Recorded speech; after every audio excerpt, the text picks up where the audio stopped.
Aujourd'hui, malgré le contexte que vous connaissez et que nous subissons depuis 2 ans, depuis un an de façon intense, intensive, eh bien, vous me verrez afficher un sourire. Pourquoi? Oh, parce que mieux vaut en rire. Quand obscurantisme et crétinisme marchent de concert, eh bien, l'intelligence a peu de possibilités de s'exprimer. Eh bien, c'est ce que nous vivons en France.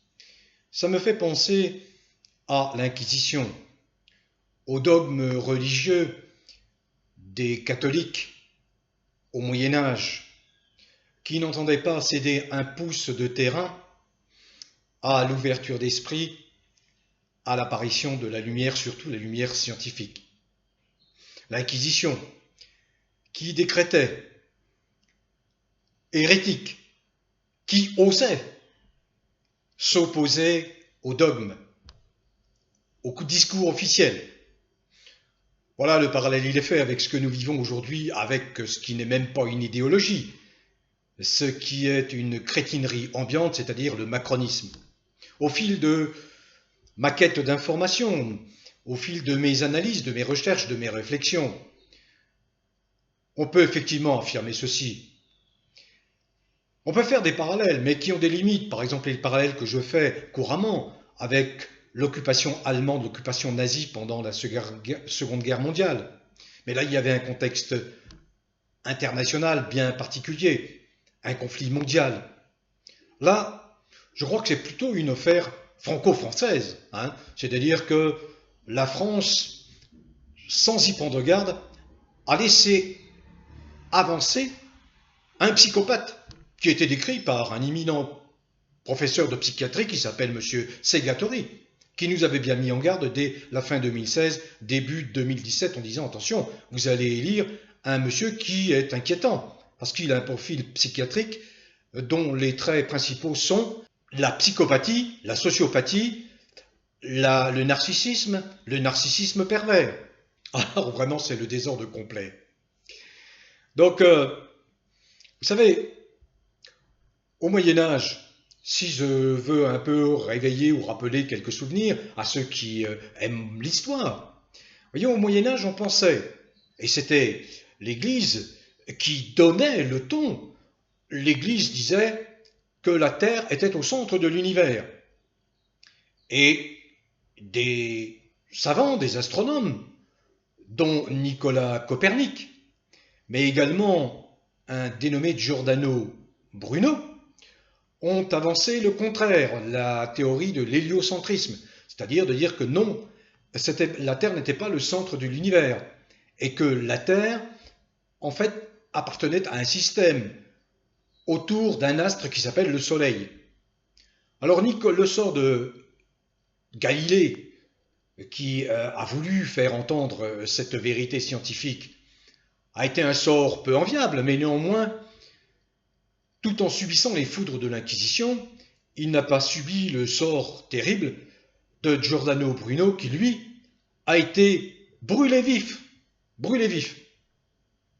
Eh bien voilà, que vivons-nous aujourd'hui? Je dis bien en France. Et mon analyse est circonscrite vraiment à la France. La France, hein, la France. Parce que nous atteignons des sommets de bêtises, d'imbécilité, de crétinerie. Vraiment, c'est du jamais connu. Voilà. Alors, qu'avez-vous? Eh bien, dès que quelqu'un, faisant preuve de lucidité, il y a beaucoup de gens qui font preuve de lucidité, que ce soit des médecins, des scientifiques, des observateurs, très peu dans le monde des médias, très peu, je dirais même aucun. Donc dès que quelqu'un fait preuve de lucidité, qu'il observe que depuis un an, toute une série de mensonges, de désinformations a été déversée pour manipuler l'esprit des gens, des Français, pour leur faire accepter ce que vous savez, un acte qui est excessivement dangereux, je ne le nomme pas pour ne pas risquer la censure, eh bien, dès que vous entrez en contradiction avec le dogme, avec le discours officiel, eh bien vous tombez sur l'inquisition macronienne. Vous devenez un hérétique. Traduction en mots actuels, vous êtes un complotiste. Vous êtes un conspirationniste.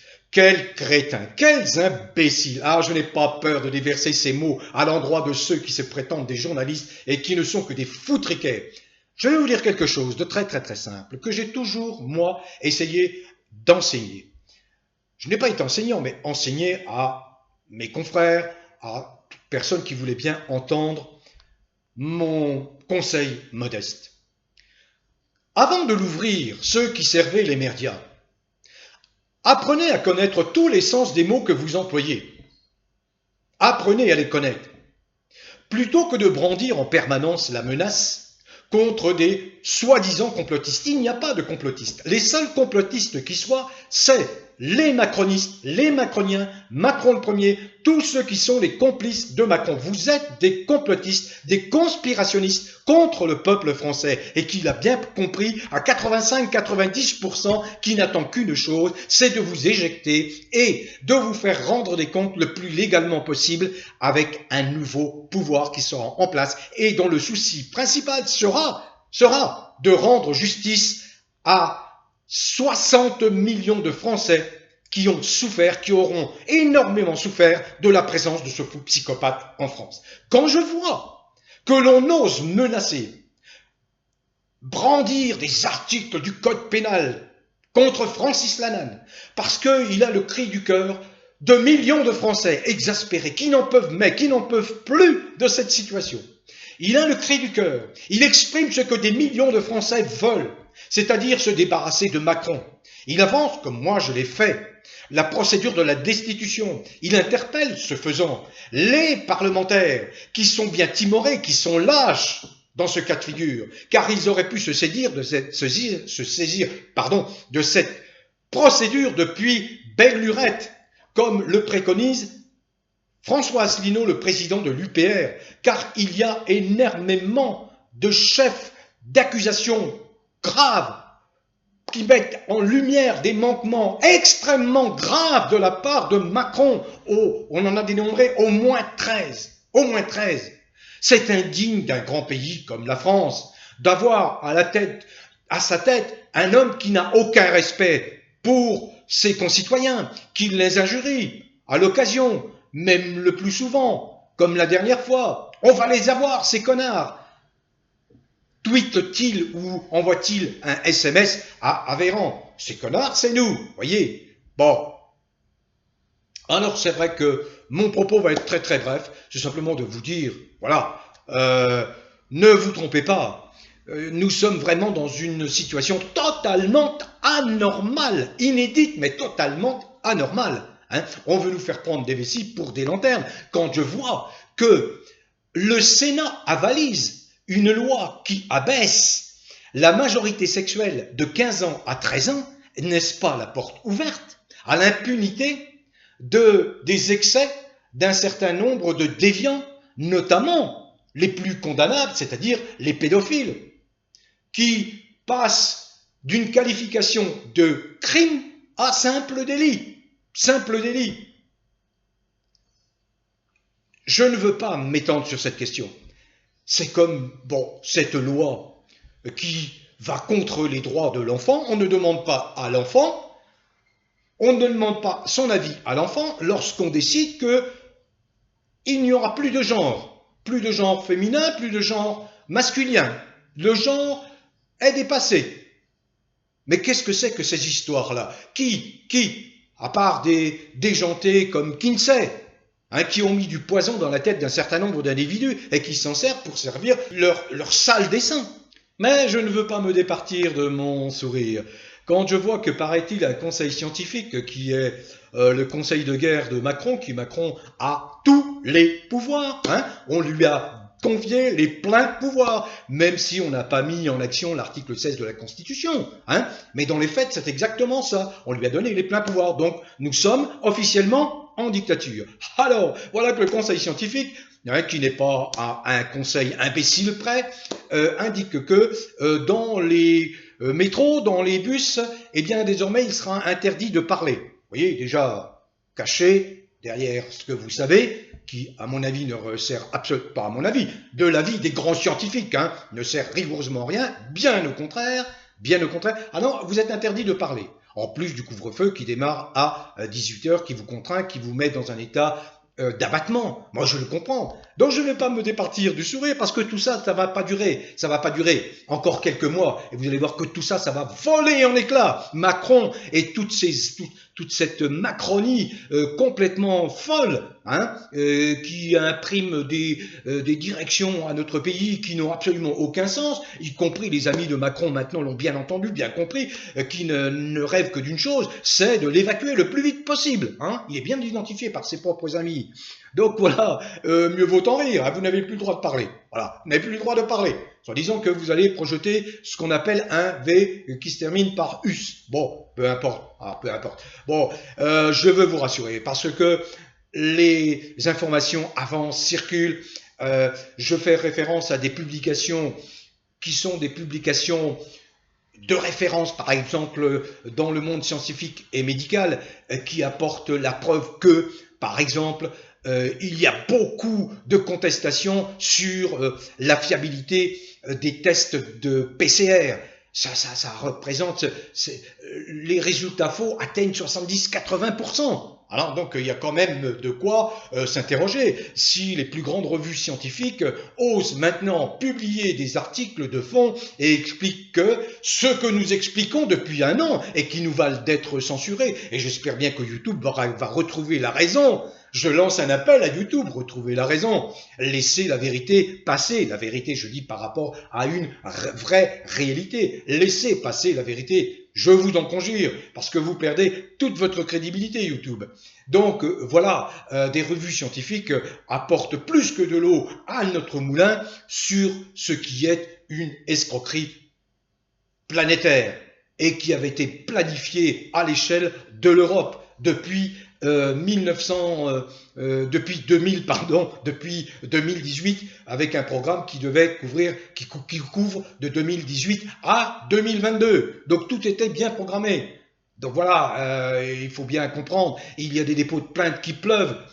Par exemple, je voyais Michèle Rivasi, qui est une députée européenne, une vraie écologiste, extrêmement respectable, admirable, comme est la docteure Henrion Caude, qui a été censurée plus vite qu'elle n'a eu le temps d'exprimer des vérités. Bon, ce sont des gens admirables. Et là, ils n'hésitent pas maintenant à se saisir de l'outil de la justice pour faire éclater cette vérité qui est absolument nécessaire pour inverser la tendance, la morosité, le découragement qui s'est instauré parce que voulu par Macron en France. Parce que Macron, je le répète, il ne poursuit qu'un seul but. Lui n'a jamais eu un souci sanitaire, c'est-à-dire le bien-être de ses concitoyens. Non, son seul souci, c'est sa survie en tant que sociopathe, psychopathe à la tête d'un État qu'il a sali et qu'il est incapable d'incarner, dont qu'il est incapable de diriger, entre guillemets. Donc voilà, son souci c'est ça, c'est de maintenir la sidération, la crainte, la psychose chez les Français. Voilà pourquoi il a prolongé l'état d'urgence jusque non pas au 1er juin, mais au 31 décembre, pour annuler les élections intermédiaires départementales et régionales au mois de mars prochain, pour les repousser au mois de juin 2022, pense-t-il, parce que ça va lui assurer sa victoire. Alors sa victoire n'est absolument pas assurée, elle peut l'être si effectivement un certain nombre de Français portent leur voix sur le Rassemblement national et Marine Le Pen qui va à nouveau servir d'épouvantail. Mais je pense que non, la donne, ça n'est plus celle-ci. La donne, ça n'est plus celle-ci. Je pense que les courants humanistes et souverainistes vont faire un grand pas en avant. Voilà. Et c'est avec ces courants qu'il faudra compter pour la France de 2022. Mais le conseil que je donne, que je donne à tous ceux qui sont comme moi exaspérés. Ne vous exposez pas aux mesures de rétorsion, à la judiciarisation à outrance qui est l'arme de Macron. Il passe son temps à intimider, à menacer, à outrager, à insulter les uns et les autres, et ensuite il vient reprocher à ceux qu'il nomme les complotistes les mêmes ce que lui-même nous fait en permanence. Nous sommes soumis en permanence, nous qui prenons la parole publiquement, à la menace, à l'insulte, à l'outrage, en permanence, en permanence. Alors je termine là sur l'allégorie de la caverne.